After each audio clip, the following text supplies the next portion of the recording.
성경 전체는 구약과 신약으로 되어 있습니다. 이 정도는 아시죠? 네. 그걸 뭘 대답을 하십니까, 그거를. 어떤 사람이 구약을 한약이라고 비유하고 신약을 양약이라고 그렇게 비유를 했습니다. 그래서 몸에 병이 나면 한약이나 양약을 먹어야 되겠지만 마음에 병이 들면 그런 약 가지고는 못 고치고 구약과 신약을 먹어야 고쳐진다 이것입니다. 근데 이 약이라고 하는 것은 그런 약이 아니고 약속이라고 하는 것입니다. 성경은 두 개의 큰 약속이고 그 약속은 하나님과 인간 사이에 맺어진 약속이고 성경적인 말로 하면은 언약이라고 하기도 합니다. 먼저 있었던 첫 번째 약속, 구약, 하나님과 인간 사이의 약속의 초점은 죄로 인해서 죽을 수밖에 없는 인생들을 구원하시기 위해서 예수께서 이 땅에 내려가셔서 사시다가 돌아가시고 부활하셔서 인간의 구원의 길을 주시겠다. 그 약속입니다. 그 약속이 지켜져서 예수 그리스도께서 2000여 년 전에 이 땅에 인간의 모습으로 오셨는데 저거는 정말 신비한 일입니다. 인간의 지혜로 도무지 이해할 수 없는 신비한 일이 벌어진 것입니다. 하나님이 인간이 되셔서 이 땅에 나타나신 것입니다. 정말 놀라운 일이 벌어졌습니다. 예수님께서 이 땅에서 33년 반을 사시고 약속대로 십자가에 돌아가심으로 누구든지 저를 믿으면 구원 얻을 수 있는 영생의 길이 열리게 되었습니다. 이 예수님께서 이제 생활하시면서 또 부활하시고 승천하시면서 주변의 천사들이 약속을 다시 하나 더 했는데 무슨 약속입니까?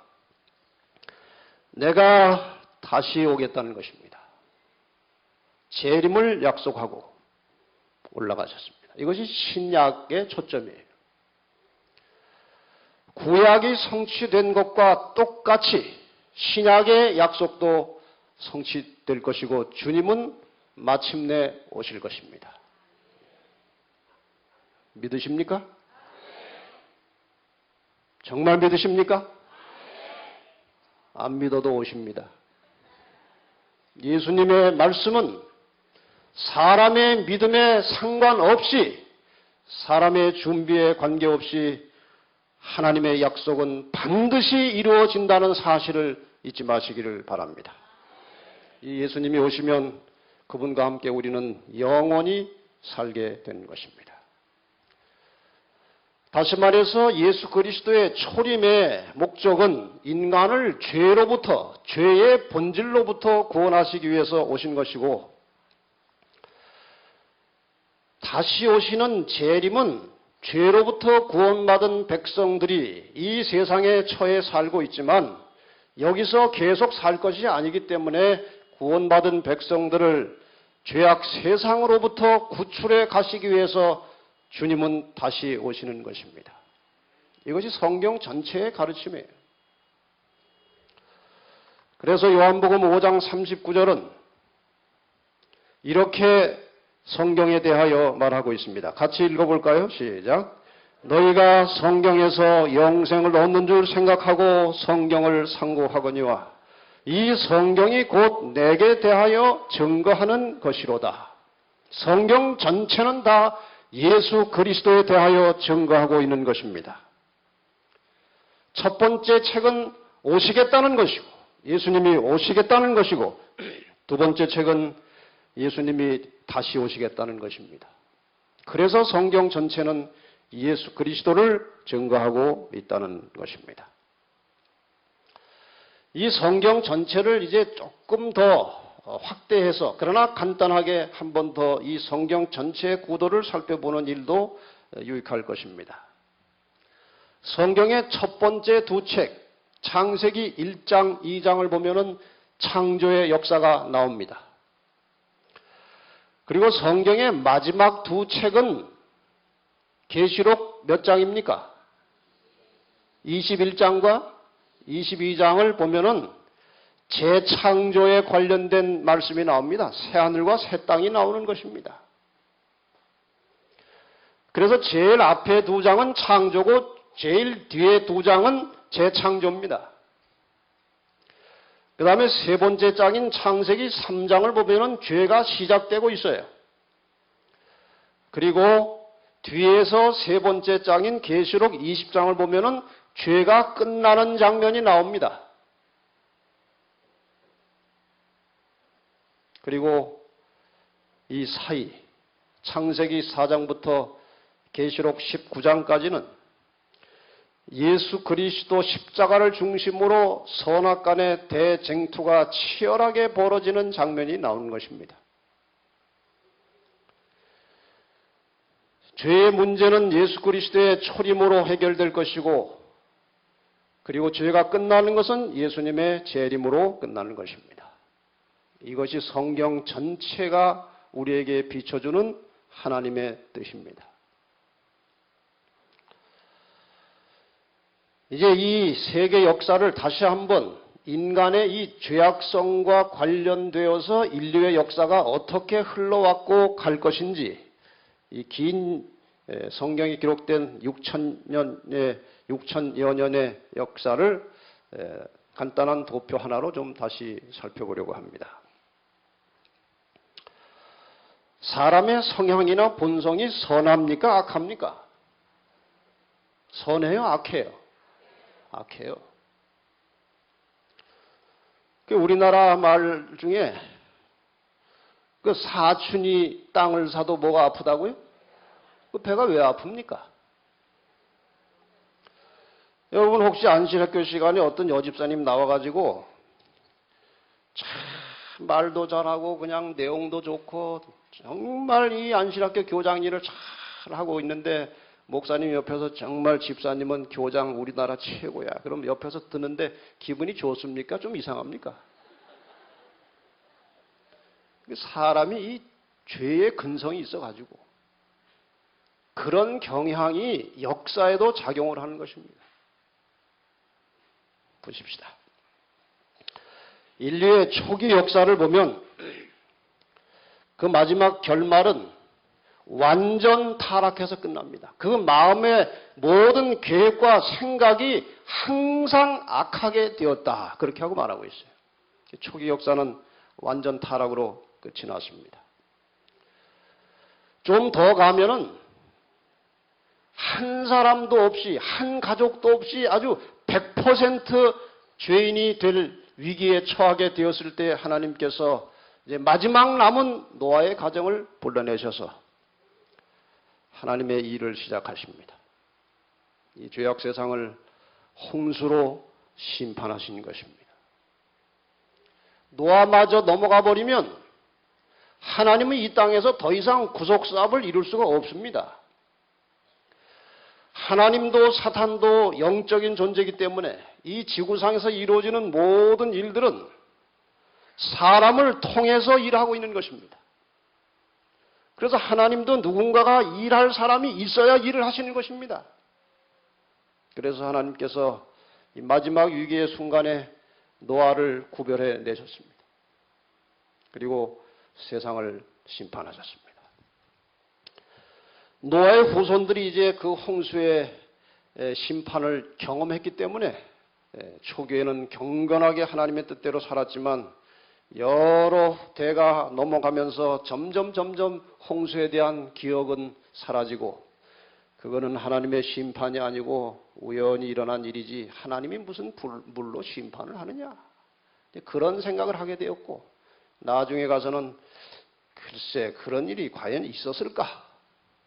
이렇게 이제 퇴보하게 되었습니다. 그래서 드디어 이제 하나님을 거슬러서 바벨탑을 쌓기 시작합니다.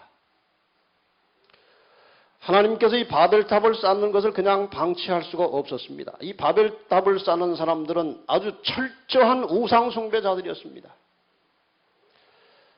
그래서 하나님께서 드디어 더 이상 두면 안 되겠다 해서 한 사람을 불러내셨는데 그 사람이 아브라함이에요. 이 바벨탑 이야기는 나중에 또 자세하게 나오니까 넘어가겠습니다. 하나님께서 아브라함을 불러내셨고 아브라함을 통해서 이스라엘 민족을 이제 형성하게 되었고 하나님께서 이스라엘 민족을 통해서 온 세상에 하나님의 존재와 하나님의 뜻을 이제 세상에 알리려고 계획을 하셨습니다. 여러분, 하나님을 사람이 연구해서 발견한 존재입니까? 아니면 하나님께서 자신을 우리에게 계시하심으로 사람이 알게 됐습니까? 하나님은 사람이 이렇게 영적으로 혹은 철학적으로 연구하다가 그저 생각해낸 가상적인 존재가 아니고 하나님이 친히 자신을 인간들에게 계시하심으로 사람들이 하나님이 계시다는 사실을 알게 된 것입니다. 그 대표적인 민족이 이스라엘입니다. 특별히 이스라엘은 시내 광야에서 그 시내산에서 십계명을 반포할 때에 모든 이스라엘 백성들이 집단적으로 하나님의 존재를 경험하게 되었습니다. 아무리 사람들이 부인을 해도 하나님은 계시고 하나님은 지금도 일하시고 마침내 우리를 구원하시러 오실 것입니다. 그러나 이스라엘 백성들도 여전히 죄인이었기 때문에 그 죄악의 역사가 정말 이 구약 성경에 얼마나 그 참 우리를 슬프게 하는지 모릅니다. 이스라엘 백성들도 이제 역사가 흐르면서 그 신앙이 형식화되고 기계화되고 외식화되고 해가지고 그들이 그렇게 기다리던 구약의 초점이었던 메시아가 오셨는데도 그 메시아를 알지 못하기도 했고 때로는 알면서도 고의로 거절해서 배척을 하게 되었습니다.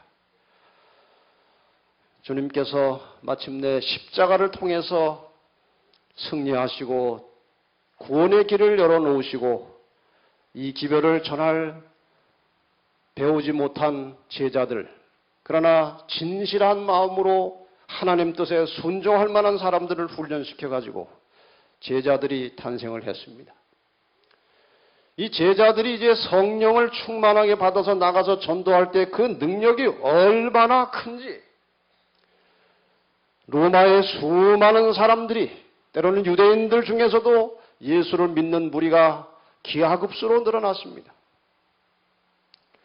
이 당시에 이 복음이 얼마나 신성하게 퍼져가는지 사람들은 연병이라고 했습니다. 전염병처럼 퍼져나갔습니다. 이 기독교 역사 초기에 그러한 능력이 부여되지 않았더라면 올라오다가 꺼졌을 것입니다. 그러나 이 세상에 어떤 세력도 이제 막 출발하는 이 그리스도교의 세력을 막을 길이 없었고 그것은 하나님의 섭리였습니다. 그래서 이제 초기 교회의 역사가 나옵니다. 그러나 이제 세상 역사가 점점 길어지면서 이 교회는 다시 이제 세속화되고 세상과 타협하고 정치와 결탁하면서 이 교회가 타락을 하더니 마침내 완전히 기독교의 정신을 뒤집어 놓은 이방 종교의 습관을 잔뜩 들여다가 놓은 로마 교회가 이제 드디어 만들어지고 하나님의 말씀의 빛을 보기가 어려운 암흑시대가 1000년 이상 계속되었던 것입니다. 이렇게 고비마다 하나님께서 하나님의 일을 할 진실하고 정직한 사람들을 불러일으켜 세우십니다. 그래서 드디어 이제 종교개혁자들이 일어났습니다. 종교개혁자들이 일어나서 외친 것은 지금 자기들이 하고 있는 모든 신앙의 원칙이 성경에서 나온 것이 아니라는 사실을 깨닫게 되었습니다. 성경대로 돌아가자고 이제 외치기 시작했습니다. 정말 그것은 어려운 일이었습니다.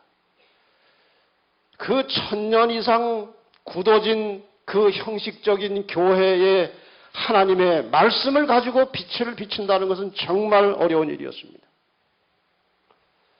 요즘에 한국 교회에 개혁이라고 하는 말이 많이 나오고 있어요. 개혁. 한국 교회도 이미 100년이 넘어섰습니다. 개혁을 하지 않으면 안 될 때가 되었어요. 그런데 이 개혁을 하루아침에 좀 해보려고 하고 싶은 욕심이 있는 것입니다. 저를 보고 어떤 사람들이 지금 연합회장 된 지가 지금 7개월, 8개월이 되는데 어떻게 개혁을 한 가지도 못하고 그러고 있느냐, 그런 사람이 있어요. 개혁이 그렇게 수이면 역사는 벌써 끝났습니다. 100년 묵은 이 굳어진 관습과 이 구조와 이 상황을 몇 달 사이에 바꾸라는 것은 참 무리한 요구입니다. 그러나 제가 개혁을 뭘 해야 될지는 지금 다 이렇게 적어놓고 의견을 받고 지금 정리를 다 하는 중에 개혁해야 될 것들이 우리가 한두 가지가 아닙니다. 이 커다란 배가 커브를 틀려면은 그 반경이 굉장히 길어야 커브를 돛담배는 가다가 탁 돌면 되지만 이 큰 배는 그렇게 갑자기 커브를 할 수 있는 게 아니에요. 개혁자들은 정말 어려운 일이지만 하나님의 능력을 통해서 말씀의 빛을 세상에 비추기 시작했습니다. 그래서 성경을 강조하면서 개신교회가 이제 생겨났습니다. 성경으로, 말씀으로 돌아가자는 것입니다. 오직 성경 중심의 교회를 만들자는 것이지요. 출발은 좋았지만 개혁자들의 뒤를 이었던 사람들이 개혁자들의 정신을 따라갈 수가 없습니다. 그 초기 개혁자들의 그 정신과 열정은 2대, 3대가 넘어가면서 다 식어지고 그야말로 다시 이제 기득권 세력이 안주하면서 그저 현상 유지하고 먹고 사는 일에 안착하게 되었습니다. 그리고 세상과 점점 가까이 가면서 교회가 세속화돼 버리고 하나님의 말씀의 빛은 더 이상 발전되지 못한 채 거의 멈춰버린 상태가 되었습니다.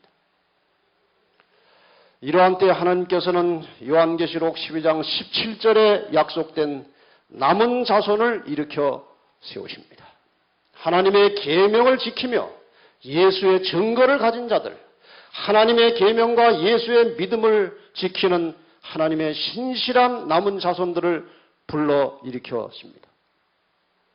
이들은 성경의 핵심이라고 할 수 있는 하나님의 계명을 가지고 이 세상을 향해서 마지막 초청과 경고의 기별을 외치는 무리들이 되었습니다.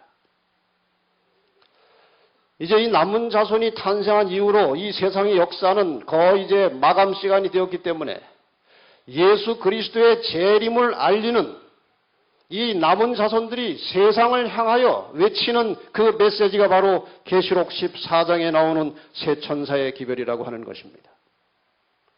이 새 천사의 기별에 나오는 메시지 중에 첫 번째 문제는, 첫 번째 천사의 기별은 그의 심판하실 시간이 이르렀다는 것이고, 그래서 이 심판의 주제이신 창조주 하나님을 경배하라는 것인데, 그 창조주를 그냥 창조주라고 하지 않고 하늘과 땅과 바다와 물들의 근원을 만드신 분을 경배하라고 말씀하시면서,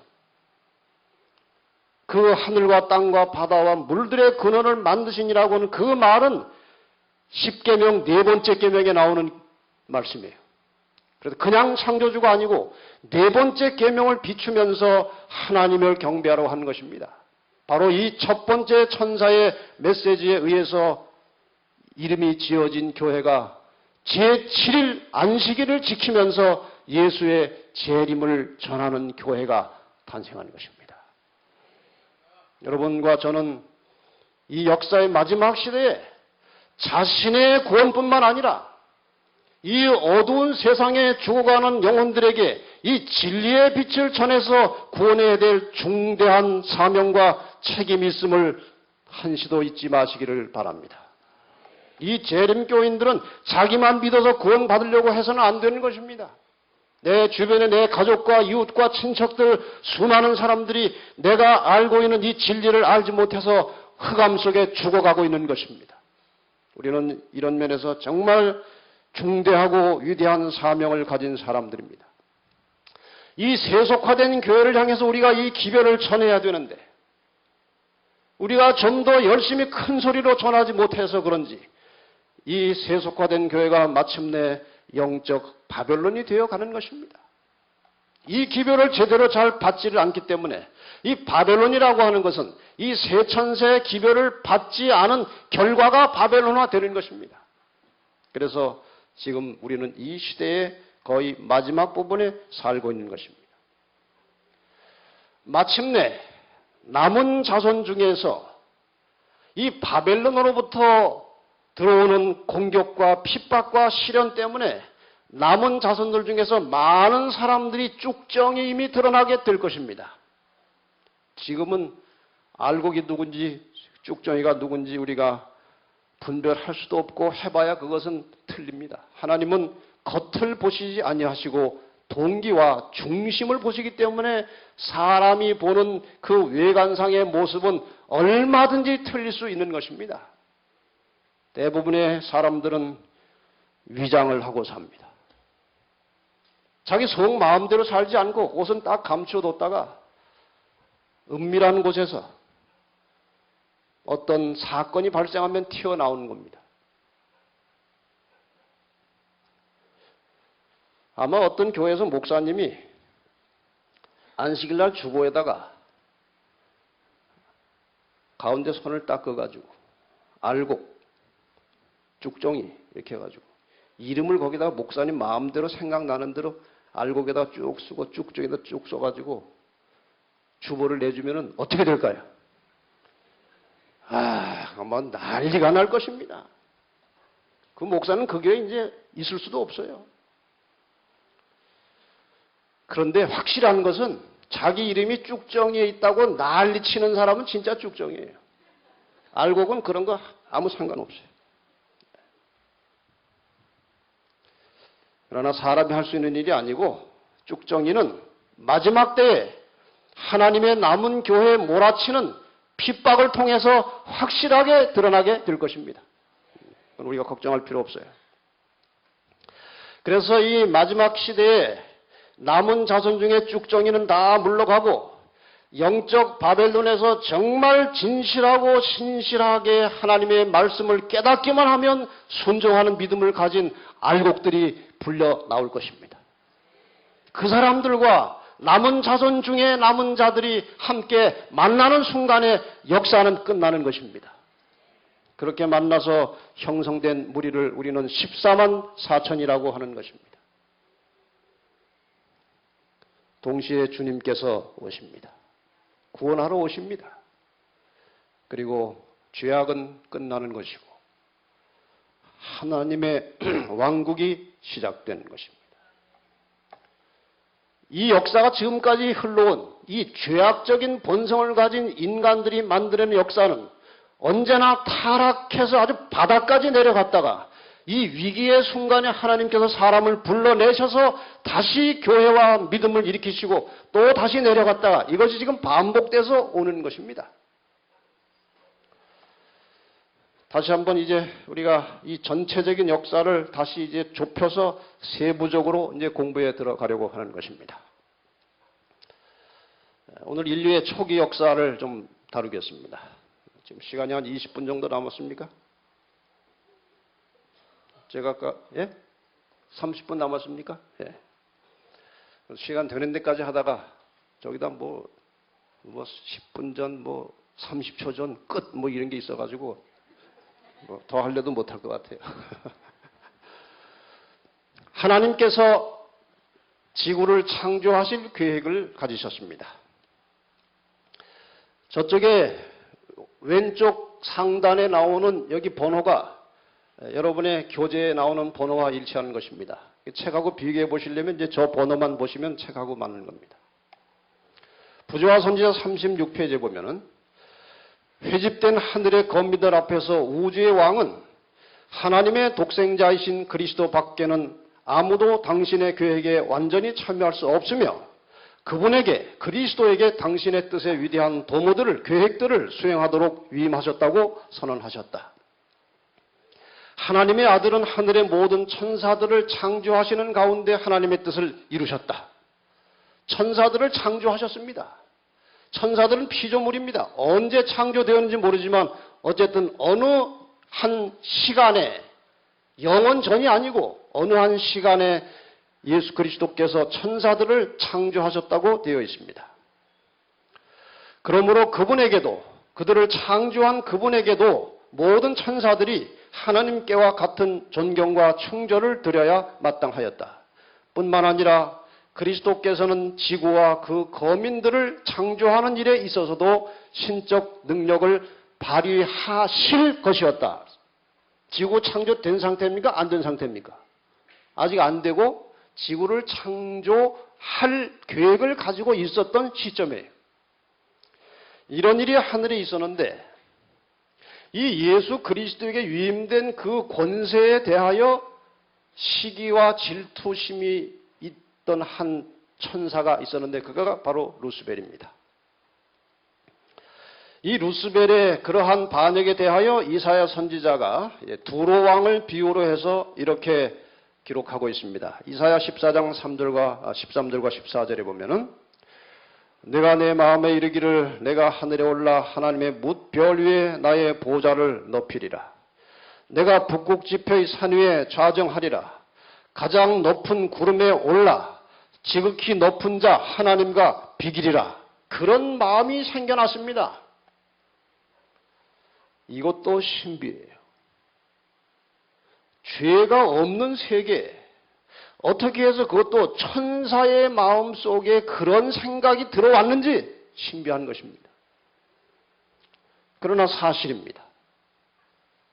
그래서 제가 이제 구원받아서 하늘에 가면 하나님께 질문할 게 여러 가지가 있는데 그 중에 하나가 이겁니다.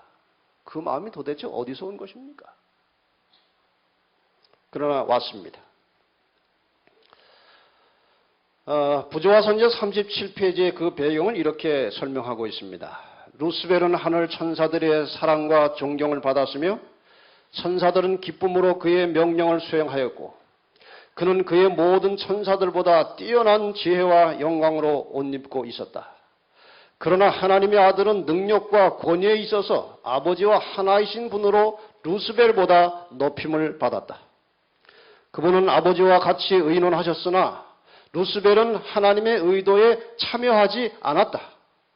이 강한 천사는 왜 그리스도가 최상권을 가져야 하는가? 왜 그는 나보다, 루스벨보다 더 영광을 받는가라고 자문하였다.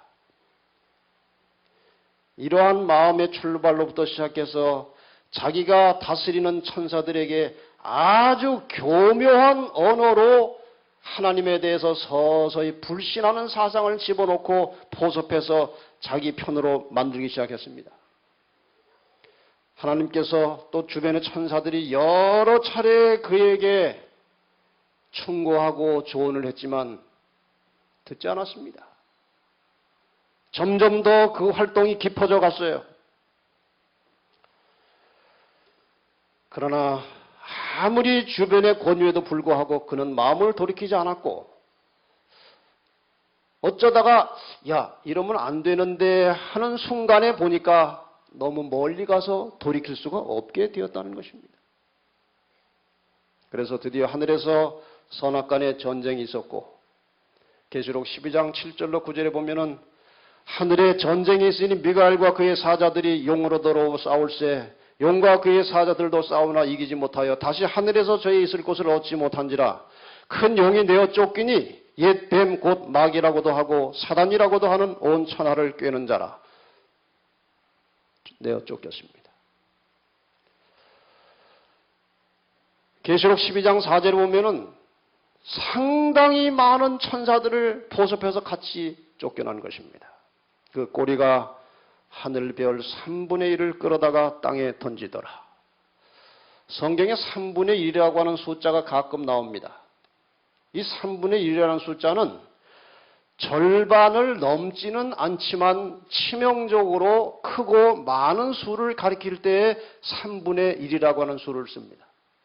하늘의 많은 천사들을 미혹해서 같이 쫓겨났다는 것입니다. 바로 이 존재들이 오늘날 마치 죽은 자의 영혼이 살아있는 것처럼 작용하고 활동하는 존재들이 바로 이 존재들입니다. 이 사단의 정체와 이 본체를 제대로 이해하지 못하기 때문에 사람들은 다 속고 죽은 자의 영혼이 떠돌아다니는 것처럼 착각을 하고 있는데 마침내 사단이 그런 자들을 다 자기의 포로로 삼게 될 것입니다. 드디어 하나님께서 천지를 창조하십니다.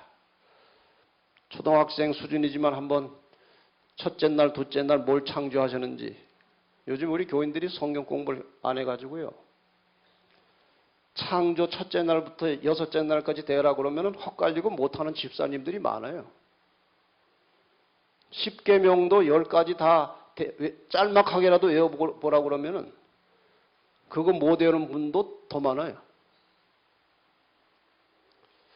지금 그 못 외우는 분들은 상당히 부담이 되실 텐데 뭐 괜찮습니다. 앞으로 집에 가서 꼭 외워놓으세요. 첫째 날 뭡니까? 빛. 아시는 분은 가만히 계시고 모르시는 분만 대답하십시오. 둘째 날 뭡니까?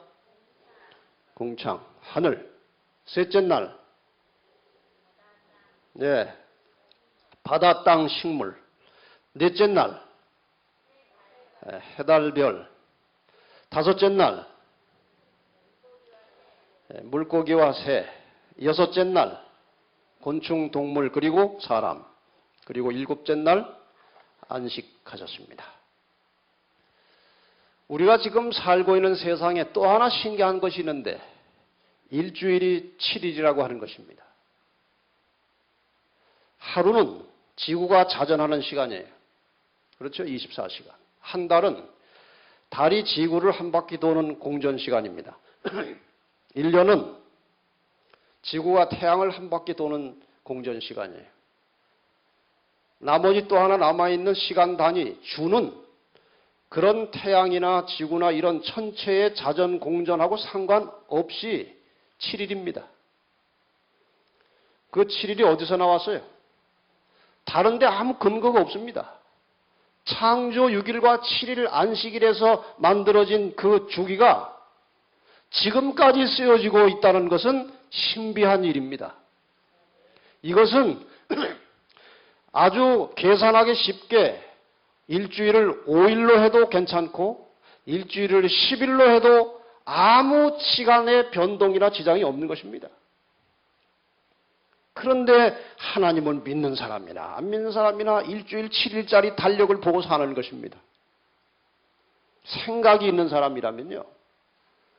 왜 7일인지를 생각해 봐야 되지 않겠습니까? 그러니까 생각만 조금 깊이 하면은 하나님을 만날 수 있는 길이 얼마든지 있어서 핑계치 못할지니라 그렇게 말씀하셨어요. 이것이 아직까지 유지되고 있는 것은 하나님께서 그 피조물 사람들과 교제하는 시간으로 구별하시고 정해놓으신 일곱째 날 이것이 흐트러져 버리면 하나님과 인간의 관계는 회복할 길이 없는 것입니다. 그래서 하나님이 이 제도를 마지막까지 붙들고 계실 것입니다. 이래서 7일 만에 이제 창조 사역이 끝났습니다.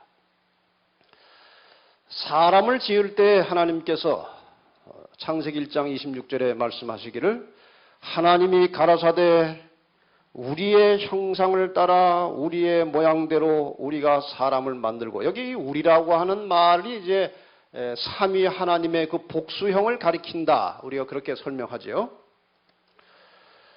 어쨌든 우리는 하나님의 형상, 모양에 초점이 있는 것이 아니고 하나님의 경향과 하나님의 품성을 따라서 우리가 만들어졌습니다. 우리의 원래 인간의 성향은 하나님의 품성이었습니다. 근데 죄 때문에 그것이 아주 크게 파괴가 되었지만 여전히 우리의 깊은 곳에 하나님의 형상이 남아있기 때문에 하나님의 품성이 남아있기 때문에 나쁜 일을 하면은 마음에 가책이 오는 것입니다. 이 사람은 하나님이 다 설계하셨어요. 좋은 일을 하고 나면은 기분이 좋습니까? 좋고. 나쁜 일을 하고 나면 이상하게 찜찜하고 안 좋지요? 그 왜 그래요? 누가 그러라고 그랬습니까? 하나님이 그렇게 장치해 놓으셔서 그런 거예요. 그래서 인간의 마음속에 비록 타락은 했지만 하나님의 형상과 흔적이 아직 남아있기 때문에 인간이 가치 있고 소중한 것입니다. 창세기 2장 7절에 하나님께서 사람을 만드시는 방법을 설명하고 있습니다. 여호와 하나님이 무엇으로? 흙으로 사람을 지으시고 생기를 그 코에 불어 넣으시니 사람이 생령이 된지라. 이 생령이라고 하는 말은 사실 잘된 번역이 아닙니다. 어떤 요즘 나온 번역에 보면 산 사람이 된지라 이렇게 돼 있어요. 그게 정확한 번역입니다. 흙이라고 하는 것을 가지고 사람을 만들었다고 해서 하나님이 뭐 이렇게 진흙을 이겨가지고 뭐 공작하듯이 이렇게 주물떡주물떡해서 사람을 만든 것이 아닙니다. 여기에 흙이라고 하는 것은 아파르라고 하는 말인데 먼지나 티끌이나 재를 가리키는 말입니다.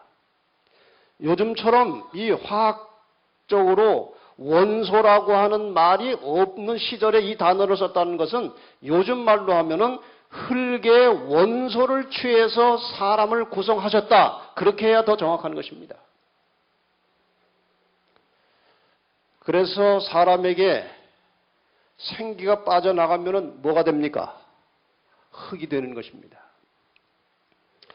여기 흙의 성분을 보면은 산소, 탄소, 수소, 질소, 칼륨, 카리, 염분, 유황, 인, 철, 마그네슘 그 외에 여러 종류가 이렇게 모여져 가지고 흙을 구성합니다. 물은 간단합니다. 물은 뭐하고 합쳐진 것입니까? 수소하고 산소가 합쳐진 것인데 흙은 이렇게 여러 성분이 합쳐진 것입니다. 사람을 분해해 보면은 탄소, 산소, 수소, 질소, 칼슘, 카리, 염분, 유황 똑같습니다. 흙하고 사람하고 재료가 똑같아요. 그래서 어떤 사람이 어떻게 계산을 했는지 이 사람 몸값을 이 재료값으로 쳐서 화학약품 가게 가서 사려고 사보면 3만 원도 안 낸다고 그래요. 아주 헐값입니다. 이 재료비는. 뭐 때문에 죽으면 1억씩, 3억씩, 5억씩 줍니까? 그 생명값이에요. 생명값은 헤아릴 수 없는 거지만 인간의 가치는 재료값이 아니고 생명입니다. 그 생명이 누구에게서 왔어요? 하나님에게서 온 것입니다. 그러므로 하나님과 연결되지 않은 사람은 무가치한 사람이고 하나님과 연결되어 있을 때 인간은 인간으로서의 고귀한 가치를 갖게 된다는 것입니다. 더욱 중요한 것은 하나님의 품성을 본받아서 살 때에 인간은 인간의 가치가 있는 것입니다. 그런데 그렇게 하지 않고 계속 타락하면 사람이 뭐보다 못하다고 그래요?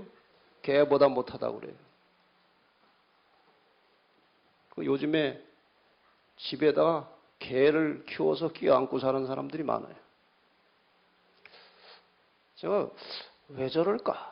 개는 원래 밖에서 사는 건데 왜 그걸 이렇게 깨끗하게 씻어가지고 방 안에 들여놓고 또 그냥 뭐 저쪽 구석에 박스에서 자는 것도 아니고 이불 속에서 같이 자는 사람도 있다고 그래요.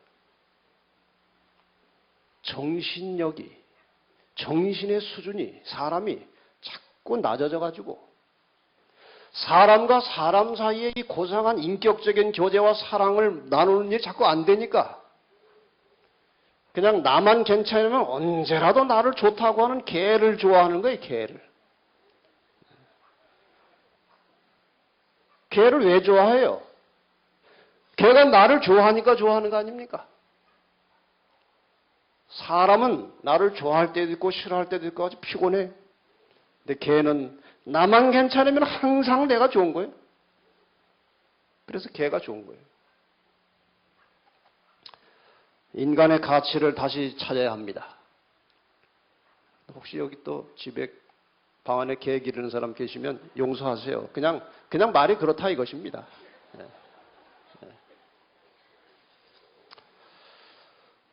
제가 여러 해 전에 저희 할아버지 묘소를 이장하니라고 인부들과 함께 가서 할아버지 묘를 봤어요.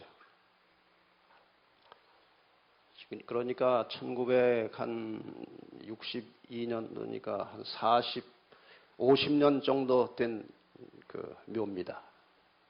봤는데 뼈가 조금 나오고 그 뼈 옆에 뽀얀 흙이 있더라고요. 사람에게서 생기가 빠져나가면 흙덩어리입니다. 아무리 뭐 여기다가 바르고 뭐 멋지게 하고 다녀도 흙이에요, 흙. 흙에다가 바르는 게 흙에다가. 사람에게 교만해야 될 요소가 하나도 없어요. 흙덩어리입니다. 하나님이 주신 생명만 거둬가면은 흙덩어리라는 사실을 잊지 말고 항상 겸손하게 사시기 바랍니다. 우리 그리스도인에게 있어서 이건 대단히 중요한 일입니다. 하나님께서 인간을 창조하신 목적에 대하여 이렇게 설명합니다. 이사야 43장 7절로 21절 보겠습니다. 물은 내 이름으로 일컫는 자 곧 내가 내 영광을 위하여 창조한 자를 오게 하라. 그들을 내가 지었고 만들었느니라. 이 백성은 내가 나를 위하여 지었나니 나의 찬송을 부르게 하려 함이니라. 하나님께서 인간을 인격적인 존재로 창조하시고 사랑을 주고받을 수 있는 자유의지를 주셔서 사람과 교제하며 사시기 위해서 만들어 놓으셨어요. 하나님은 절대로 인간의 의지를 강요하지 않으십니다. 사탄은 인간의 의지를 강요하지만 하나님은 강요하지 않으십니다. 우리의 모든 운명은 우리의 자유의지와 선택에 따라서 결정되는 것입니다. 그만큼 하나님께서 인간을 존중하신다는 것입니다. 하나님께서 우리를 그렇게 존귀한 존재로 창조해 놓으셨습니다. 우리가 창조 이야기를 이제 창세기에서 읽다 보면 조금 이런 것은 없었으면 하는 이야기가 하나 나오는데 그것이 선악과 이야기입니다. 우리 가끔 살기가 힘들면 뭐라고 푸념을 합니까? 하나님은 뭐하러 선악과를 동산에 만들어가지고 조상들이 따먹게 해가지고 죄 때문에 이 고생을 하게 되었을까? 일단 이유를 우리가 알 수 있는 대로 좀 성경과 우리 증언의 말씀을 좀 수집해가지고 정리를 이렇게 하게 되었습니다.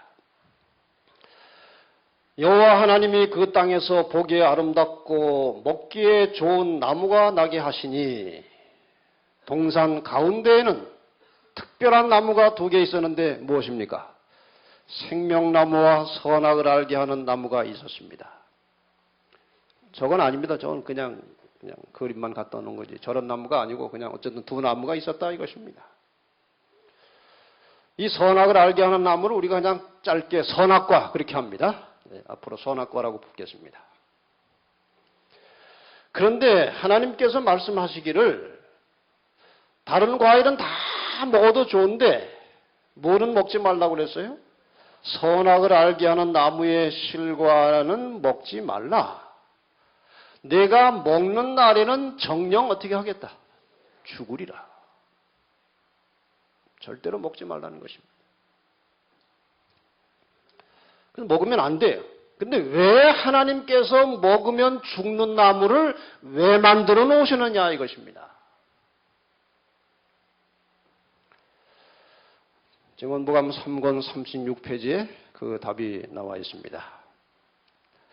주님께서 에덴 동산에 나무를 창조하시고 많은 과일을 만들고 다 아담과 하와가 즐겁게 먹도록 하셨습니다. 그러나 한 가지 예외를 두셨다. 선악과는 먹지 말라고 하셨던 것이다.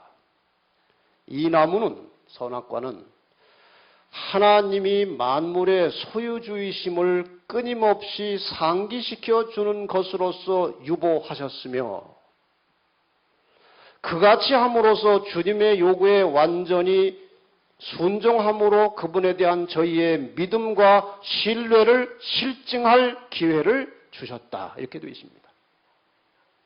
다시 말하면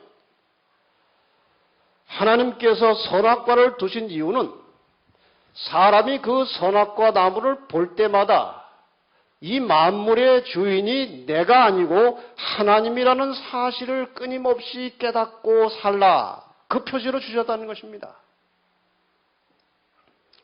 하나님께서 사람을 창조하시고 이 만물을 다 이렇게 보여주신 다음에 자, 너희가 이거 가져라 그랬습니까? 뭐라고 그랬어요? 이것을 다스리라고 그랬어요. 다스리라. 다스리라고 한 것은 소유권을 넘겨준 것이 아니고 관리권을 주었고 주인은 하나님이시라는 뜻입니다. 그런데 하나님은 하늘에 계시고 에덴 동산은 이제 땅에 있었어요. 하나님은 아마 가끔 교제하러 내려오셨다고 되어 있습니다. 평상시에 하나님이 안 보이니까 이게 다 누구 건 줄 착각할 수 있어요. 자기 건 줄 착각할 수 있는 것입니다. 여러분이 전세를 한 집에서 한 10년 살다 보면요, 꼭 자기 집 같아요. 문서는 없으면서도. 그러니까 집으로 말하자면 이 선악과는 하나님의 집 문서와 같은 것입니다. 그건 하나님 것입니다. 그래서 사람이 선악과를 볼 때마다 이제 그렇게 하라는 거예요. 그런데 이 선악과를 언제 보느냐? 창세기 3장 22절 23절 타락한 후에입니다. 인간이 선악과를 따먹은 후에 하나님께서 사람에게 이렇게 말씀하시기를 이 사람이 선악을 아는 이에 우리 중 하나같이 되었으니 그가 그 손을 들어 생명나무 실과도 따먹고 뭐할까? 영생할까 하노라 하시고 여호와 하나님의 에덴 동산에서 그 사람을 내어보내어 그의 근본된 토지를 갈게 하시니라. 여기 말씀 중에 타락을 했는데도 생명과를 먹으면 영생할지도 모르니까 내보내라는 것입니다. 이 말을 우리가 종합해 보면 아담과 하와는 무조건 영생하도록 창조된 것이 아니고 지속적으로 주기적으로 생명과일을 먹어야 영생하는 것입니다. 그렇게 돼 있었어요. 많은 사람들이 이 사실을 깊이 생각지 않고 있습니다만은 얼마 만에 한 번씩 주기적으로 먹어야 되느냐? 그건 잘 몰라요. 근데 계시록 그 마지막 부분에 21장, 22장에 가보면 하늘의 장면이 나오면서 생명강가에 생명나무가 있는데 과실이 어떻게 맺힌다고 그랬어요? 달마다 맺힌다고 하는 거 보니까 그거 바뀔 때마다 한 번씩 먹어야 되지 않을까? 그런 생각을 해서 매 월삭에 가서 먹는 게 아닌가? 그런 생각도 해봅니다. 제가 이걸 진리라고 말하진 않으니까 나중에 가서 김 목사가 그러더라 그러지 마세요. 자, 어쨌든 정기적으로 생명과일을 먹으려면 어디로 가야 합니까? 동산 중앙에 가야 되고 동산 중앙에 가면은 반드시 뭘 보게 돼 있어요? 선악과를 보게 돼 있습니다. 생명나무 옆에 있었기 때문에. 그 선악과를 보는 순간에 자기가 마음대로 먹을 수 없다는 그 사실 때문에 이 모든 만물의 주인이 내가 아니고 하나님이라는 사실을 다시 한번 인식하게 되는 것입니다. 이것이 선악과의 목적이었어요. 그래서 영생의 조건은 첫째, 선악과는 먹지 말라는 것이고 이것은 하나님의 주권을 인정하라는 것입니다. 하나님의 나의 주인이심을 인정하라는 것입니다. 둘째, 생명과를 먹으라는 것입니다. 이것은 하나님께서 하시는 말씀대로 순종하라는 것입니다. 이것이 영생의 조건이었어요. 그런데 드디어 이제 일이 시작되었습니다. 이 하와가 이건 아마 생명과를 먹는 시간도 아니었는 것 같아요. 보니까 남편하고 떨어진 걸 보니까 먹으려면 같이 가서 먹어야 되는데 뭐 혼자 재밌게 놀다가 글로 간 것 같아요. 여기서 이제 유혹이 시작됩니다. 근데 이건 화가가 그림을 좀 잘못 그린 겁니다. 이 모양은 나중에 저주받은 다음의 모양 아닙니까? 저주받기 전에는 저렇게 혐오스럽게 생기지 않고 들짐승 중에 가장 아름다운 것이 뱀이었다고 그랬습니다. 그래서 사탄이 여자가 아름다운 것에 약합니다. 그래서 그 약점을 이용해가지고 아름다운 짐승이 말까지 하게 함으로써 그 하와의 집중을 받아낸 것입니다. 이렇게 생긴 것이 말하면 그냥 쳐다보다가 징그러워서 가버리지 대화를 더 이상 하지 않아요. 저런 모양이 아닙니다. 어쨌든 사탄이 뱀을 통해서 하와에게 접근해 와서 질문을 합니다. 뱀이 여자에게 물어가로되 참으로 하나님이 참으로 너희더러 동산 모든 나무의 실과를 먹지 말라 하시더냐. 이 대답이 참 기묘합니다. 이 질문이. 그냥 선악과를 하나님이 먹지 말라고 그러시더냐 그렇게 물었으면 그렇다. 그럼 끝나요. 간단하게 끝나요. 근데 뭐라고 물어요? 동산 모든 나무의 실과를 먹지 말라 하시더냐? 이러니까 설명을 하기 시작하는 거예요. 모든 나무가 아니고 선악과라 이 얘기하다 보니까 길어진 거예요. 이 여자가 이 아름다운 짐승과 이야기를 하다 보니까 이제 매혹이 됐어요. 그러다가 결국 설득이 되어서 먹는 것입니다. 여자는 처음에는 아주 단호하게 먹어서는 안 된다고 다른 과일은 먹어도 그건 먹으면 안 된다고 했는데 뱀이 말하기를 너희가 결코 죽지 아니하리라. 너희가 그것을 선악과를 먹는 날에는 너희 눈이 밝아 하나님과 같이 되어 선악을 알 줄을 하나님이 아심이니라. 너 그거 먹으면 하나님처럼 되기 때문에 하나님이 못 먹게 한 거예요. 그 말 듣고 보니까 과일이 다시 보였습니다. 아주 먹음직하게 아름답게 보이는 거예요. 약간 이제 황홀경에 들어가는 것입니다. 하나 따가지고 먹고 나니까 아주 기분이 이상 야릇한 게 뭐 된 것 같아요. 그래서 그 흥분을 감추지 못하고 하나 더 따가지고 누구한테 가지고 갑니까? 남편한테 가지고 갑니다. 남편은 하와가 아주 약간 흥분돼 가지고 그 선악과를 가져오는 것을 보는 순간에 운명을 직감했어요. 여자는 느낌으로 살고 남자는 생각으로 산다는 말이 있어요. 오는 순간에 생각이 딱 떠올랐는데 이제 죽었구나. 문제는 혼자 먹고 죽게 둘 것이냐? 같이 먹고 같이 죽을 것이냐? 근데 그 둘 사이에서 갈등하다가 어떻게 결단을 내렸습니까? 난 저 여자 없으면 못 살아. 어떻게 하오 없이 혼자서 내가 어떻게 세상을 살아? 먹고 같이 죽자. 그래서 먹었어요. 여기 표정을 보면 딱 나와요. 여자는 약간 흥분되어 있고 남자는 지금 대단히 심각하게 고민하면서 이거를 먹어야 되느냐 말아야 되느냐 그 표정 아닙니까? 이건 화가가 아주 잘 그린 거예요. 그런데 이 성경이요. 기록이 이렇게 됐으면 더 좋을 뻔했어요. 여자가 그 나무를 본즉 먹음직도 하고 보암직도 하고 지혜롭게 할 만큼 탐스럽기도 한 나무인지라 여자가 그 실과를 따먹고 자기와 함께한 남편에게도 주매 그도 먹은지라고 되어 있지요. 근데 사실은 먹어준지라 그래야 돼요. 먹어준 거지 먹은 게 아니에요. 아내를 위해서 먹어준 겁니다. 사랑하는 여성 여러분들이시여. 남성에게 좀 잘해주시기 바랍니다. 아멘 안 하는 거 봐요. 자, 어쨌든 이렇게 됐습니다. 결국 둘 다 죄인이 되었고 여호와 하나님의 에덴 동산에서 그 사람을 내어보내어 그의 근본된 토지를 갈게 하시니라. 내가 얼굴에 땀이 흘러야 식물을 먹고 필경은 흙으로 돌아가리니 그 속에서 내가 취함을 입었음이라. 너는 흙이니 흙으로 돌아갈 것이니라. 결국 선악과를 따먹은 행위는 생명의 근원이신 하나님의 주권을 무시한 것입니다. 하나님과 관계를 끊었다는 것입니다.